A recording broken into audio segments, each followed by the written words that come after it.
A porta da velha casa em Alfama rangeu como um lamento antigo e quando pelas escadas estreitas cobertas de azulejos desbotados pelo tempo. Ana parou no patamar, o coração batendo descompassado, como se o próprio Tejo, lá embaixo, tivesse subido para apertar-lhe o peito. Fazia 10 anos que não pisava ali, 10 anos de poeira afegã nos pulmões, de noites insones sob estrelas estrangeiras, de balas que assobiavam demasiado perto. Mas ali estava ela, de volta a Lisboa, com a mochila militar aos pés e uma verdade que queimava mais que qualquer deserto. Do interior veio um grito abafado, seguido de passos apressados. Sofia apareceu na soleira, os olhos castanhos arregalados, as mãos tremendo ao cobrir a boca. Ana? Meu Deus, és tu mesmo? A voz dela quebrou-se, carregada daquela saudade que os portugueses carregam como um fado inevitável. Sofia, a amiga de infância, a companheira de brincadeiras nas ruas empedradas, agora uma mulher de 30 e poucos, com o cabelo negro solto e o avental manchado de farinha, ainda a fazer os pastéis de nata que as uniam desde crianças. Ana não conseguiu falar de imediato. Limitou-se a abrir os braços, e Sofia correu para eles, abraçando-a com uma força que parecia querer compensar todos os anos perdidos. O cheiro de canela e mar envolveu Ana, trazendo de volta memórias de verões infinitos, de segredos partilhados no mirador da Senhora do Monte, de olhares que, mesmo na inocência da juventude, já carregavam algo mais profundo, algo que Ana sempre reprimira. Pensava que nunca mais te via, murmurou Sofia contra o ombro dela, as lágrimas molhando o tecido do uniforme. As notícias. O Afeganistão. Diziam que era perigoso, que muitos não voltavam. Ana fechou os olhos, sentindo o calor do corpo da amiga, aquele calor que a sustentara em cartas trocadas durante missão, em noites de vigília quando o medo a consumia. Voltei, Sofia. Voltei para ti. As palavras escaparam antes que pudesse contê-las, pesadas de significado. Sofia recuou ligeiramente, procurando os olhos dela. Havia ali uma pergunta não dita, uma tensão que sempre existira entre elas, mas que a vida, o serviço militar de Ana, o casamento breve e infeliz de Sofia com um homem que nunca a compreendera, havia adiado. A casa, com as paredes adornadas de pratos antigos e fotos desbotadas das duas em crianças, parecia conter o fôlego, à espera. Sentaram-se na cozinha pequena, onde o sol da tarde entrava pelas janelas gradeadas, pintando o chão de padrões dourados. Sofia preparou chá de camomila, como nos velhos tempos, as mãos ainda trêmulas. Conta-me tudo. Como foi lá? As cartas. Eram tão curtas, tão cuidadas. Guardava-as todas, relia-as à noite. Ana olhou para as mãos calejadas, marcadas por anos de treino e combate. A missão no Afeganistão fora parte da contribuição portuguesa à NATO, uma presença discreta mas perigosa, com patrulhas em províncias remotas, aliados incertos e inimigos invisíveis. Perdera camaradas, vira vilas destruídas, carregara feridos sob fogo. Mas o pior não eram as balas, era vazio interior, a solidão que a forçara a confrontar-se consigo mesma.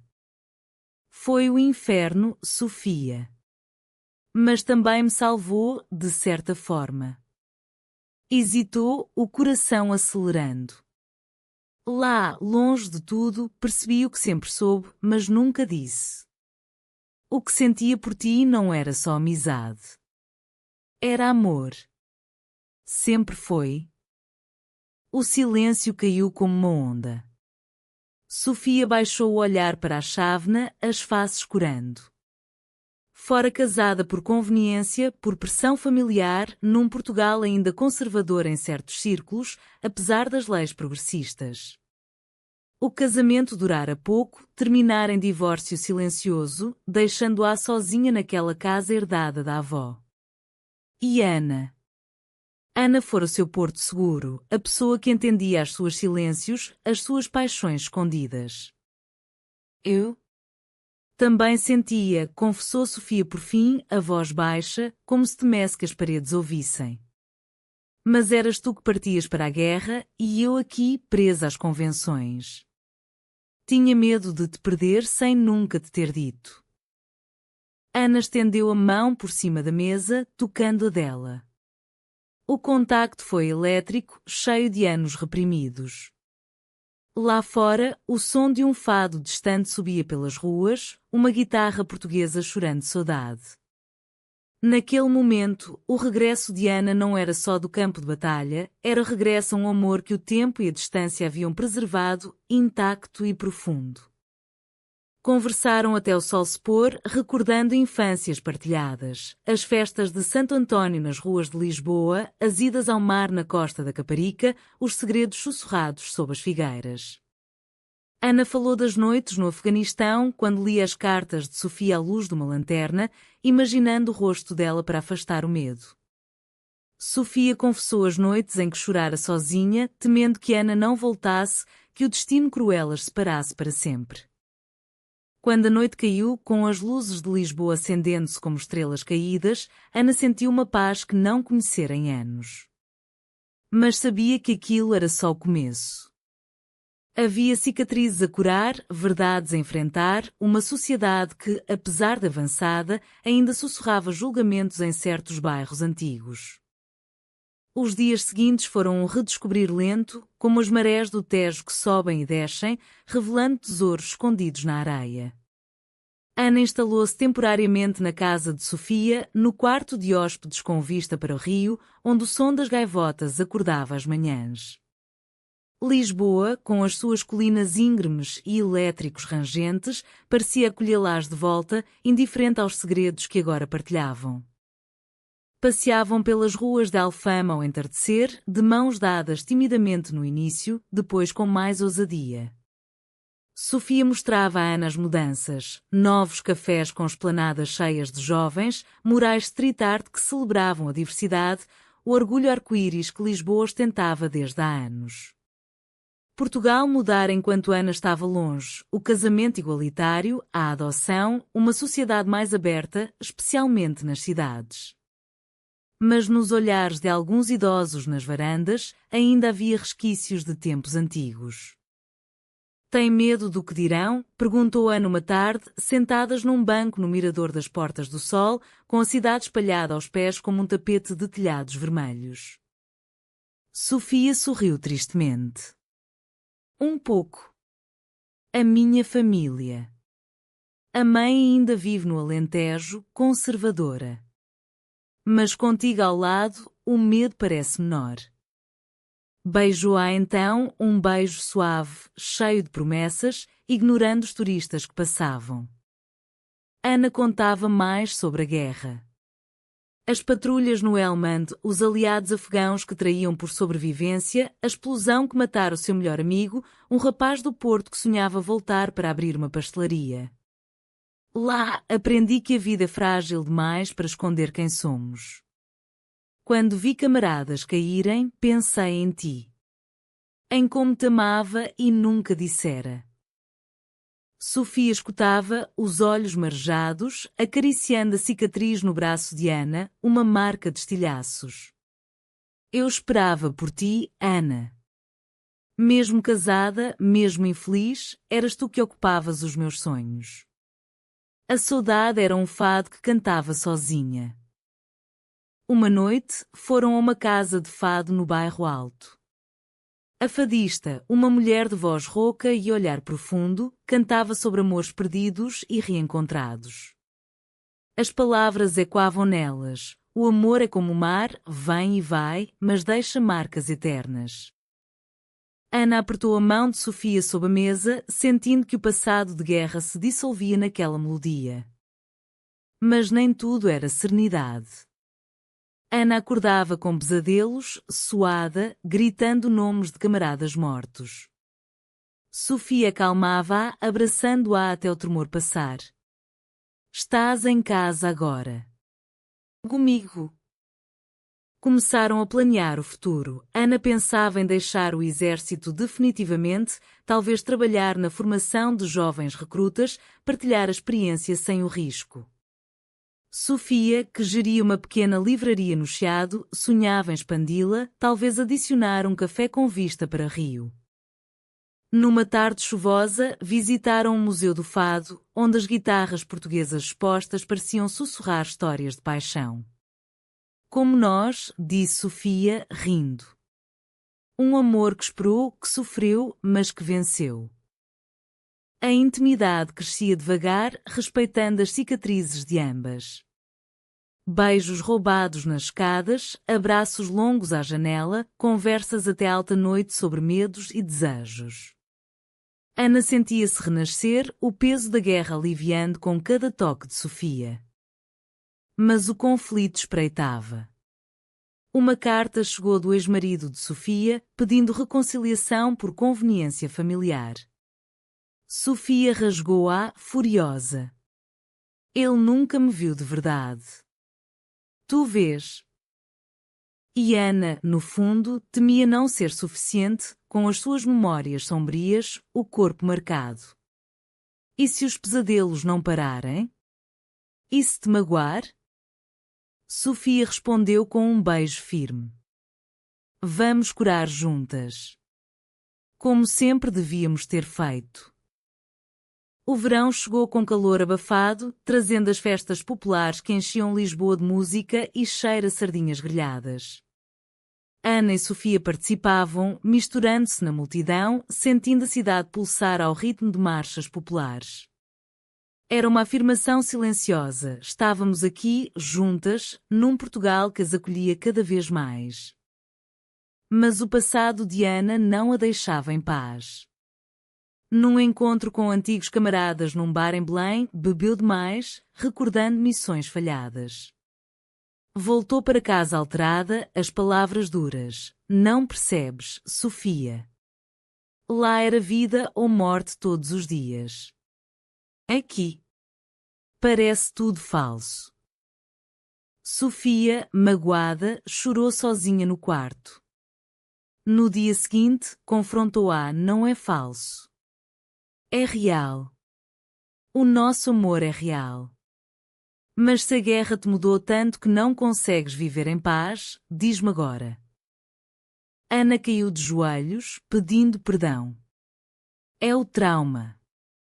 Preciso de ajuda. Por ti, vou procurar. Começaram sessões com um psicólogo militar especializado em stress pós-traumático. Ana abria-se sobre as perdas, a culpa de sobrevivente, como o amor por Sofia mantivera sã. Sofia acompanhava-a, aprendendo a lidar com os altos e baixos. Entretanto, a família de Sofia soube. A mãe ligou do Alentejo, voz fria. Isso é pecado, filha. Pensa na vergonha. Sofia defendeu-se com firmeza. Mãe, amo-a. Num Portugal moderno, isso não é vergonha. É felicidade. A chamada terminou em silêncio, mas Sofia sentiu-se liberta. Ana orgulhava-se dela, beijando-a com gratidão. Viajaram para o Douro, alugando uma quinta entre vinhas. Ali, longe da cidade, redescobriram a paixão. Passeios de mão dada pelas encostas, piqueniques à beira do rio, noites a ouvir o silêncio das estrelas. Ana falou de sonhos, talvez adotar uma criança, construir uma família. Sofia sorriu, olhos brilhantes. Contigo tudo. Mas o conflito surgiu inesperado. Uma antiga camarada de Ana, Inês, apareceu em Lisboa. Tinham partilhado tenda no Afeganistão, confidências noturnas. Inês, agora em licença prolongada, procurou Ana para apoio mútuo. Jantares inocentes, mas Sofia sentiu ciúmes, vendo na intensidade dos olhares algo mais. Ela entende-te como eu não, acusou uma noite. Ana negou, mas admitiu, partilhamos o inferno. Mas amo-te a ti. A discussão escalou, palavras duras voando como estilhaços. Sofia saiu, passando a noite na livraria. Ana, desesperada, percebeu o medo de perder o que reconquistara. A reconciliação veio devagar, como o amanhecer sobre o Tejo. Ana procurou Sofia na livraria, entre prateleiras de livros antigos, o cheiro de papel envolvendo-as. Perdoa-me. O ciúme é medo de te perder, depois de tanto esperar. Sofia abraçou-a, lágrimas caindo. Eu também. A guerra deixou marcas em ti, mas em mim deixou inseguranças. Decidiram confrontar Inês juntas. Num café em Cascais, à beira-mar, Inês esclareceu. A ligação era de irmandade de armas, nada mais. Ana fala de ti como salvação. Invejo isso. O mal-entendido dissipou-se, fortalecendo-as. Mas um novo conflito surgiu. O ex-marido de Sofia, Miguel, reapareceu, pressionado pela família dela. Enviou mensagens, alegando arrependimento, propondo voltar por aparências. Sofia ignorou, mas a mãe insistiu, visitando Lisboa. Pensa no que dirão no bairro. 2 mulheres. Não é natural. A discussão foi intensa na cozinha de Alfama. Ana interveio. Senhora, respeito-a, mas Sofia feliz comigo. A guerra ensinou-me que a vida é curta para mentiras. A mãe saiu chorando, mas sementes de dúvida plantadas. Sofia questionou, e se eles tiverem razão? Se formos julgadas? Ana respondeu, então lutamos. Como lutei lá fora. Participaram na Pride de Lisboa, marchando de mãos dadas, bandeiras arco-íris ao vento. A multidão aplaudiu, Lisboa vibrando de aceitação. Ali, sentiram-se invencíveis. Ana progredia na terapia, pesadelos rareando. Sonhavam com uma casa no campo, talvez no Minho, com jardim e paz. Mas a traição espreitava. Miguel, ciumento, espalhou rumores no bairro antigo, insinuando que Ana mudara Sofia, que o amor delas era doença da guerra. Vizinhos fofocaram, olhares evasivos. Sofia confrontou-o, furiosa. Deixa-nos em paz. Miguel riu, ela vai cansar-se das tuas loucuras. A dúvida corroeu Sofia momentarily. O alto da tensão explodiu numa noite de tempestade, trovões e quando como artilharia distante.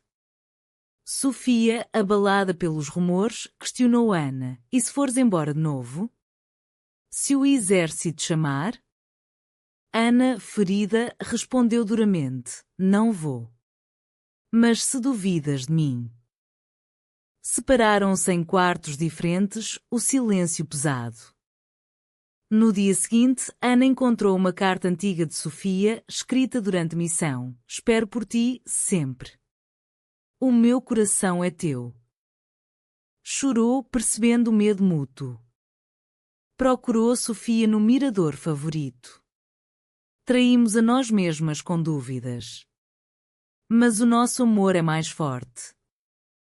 Sofia confessou, Miguel tentara beijá-la, por provar que ela curar-se-ia. Rejeitaram, mas o incidente abalara-a. Foi traição? Perguntou, voz tremendo. Não. Rejeitaste-o.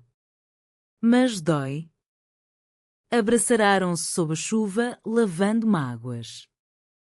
Decidiram enfrentar a família de Sofia juntas. Viagem ao Alentejo, à casa simples entre olivais. A mãe, vendo a felicidade da filha, amoleceu. Se te faz feliz. Aceito. Não imediato, mas começo. De volta a Lisboa, Ana recebeu proposta, missão de treino, segura. Hesitou, mas recusou. A minha guerra acabou. A minha vida é aqui. O amor aprofundou-se, planos concretos, viagem ao Porto, visitar azulejos da São Bento, celebrar. Mas o clímax veio com a notícia: Inês, a camarada, suicidara-se, trauma insuportável. Ana desabou, culpa consumindo-a. Sofia sustentou-a: não foste tu.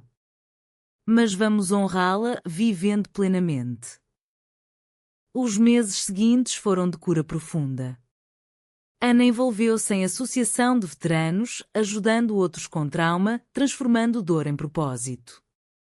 Sofia expandiu a livraria, criando espaço para leituras queer, celebrando diversidade.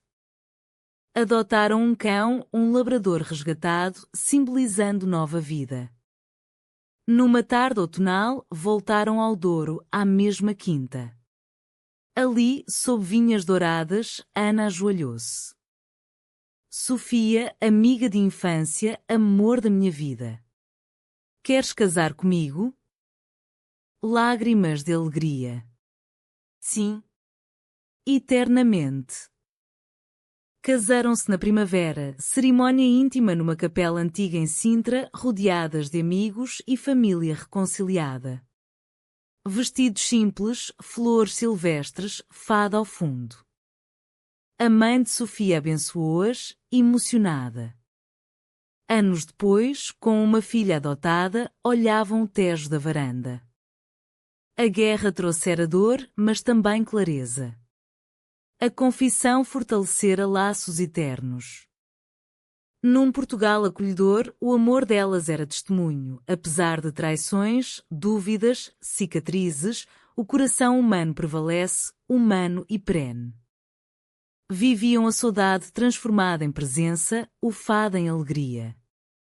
E assim, o regresso de Ana não fora só físico, fora o regresso ao amor verdadeiro, eterno.